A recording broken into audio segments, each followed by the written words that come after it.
তুমি আইছো তো একটু বসো, আমি একটু চাটা খেয়ে আসি, দোকানপাট বন্ধ হয়ে যাওয়া লাগছে, আমি একটু চাটা খেয়ে আসি। আর কেউ কোনো মাল নেবার আইলে জানি আবার ঠকাই দেয় না তোমারে, তুমি মাল যে দাম ন্যায্য দাম রাখিয়ে দিও, আর নলি দিয়েছো না ভাই, লস জানি করে দিও না আবার। रुको जरा सबर करो। আমার কিছু ইলেকট্রনিক্স এর মাল দেন, তার আগে আমার একটা ভোট দেন। ভোট কি এত সুজা? 2 বছর ধরে ভোট দিয়ে শোনাছি, একটা চাও খায় না, একটা পানও খায় না। আমার ভোট নিতে হলে নর্মালি 20,000 টাকা দিতে হবে, তারপরে ভোট বেচবো।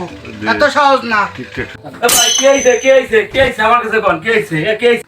ভাই উনি আমার কাছে 20টা না 30টা চাবার পারে, উনি একটা ভোট 20,000 টাকা চায় আমার কাছে।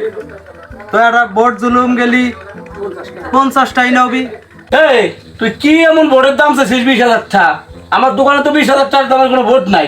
কে ভাই, এই 5 বছর পর পর যে ভোট আছে আমি সেই ভোটের কথা বলছি। দেখছেন ভাই কাম ডরছেটা কি, ও তো আমার দোকানের মান ইজ্জত ডুবে হেলাইছিল। আর কি 5 বছর পর পর ভোট দেয়, সেই ভোট গুলোর দাম তো বলা আছে 20,000 টাকা। তুই ওই বাইরে যে চাইতি বেটার কাছে চাই, আর সে কি ওই ভোটটা বাড়িতে চলেছে, তারপর ইলেকট্রনিক্সে ভোট বলো জানি কোনকার।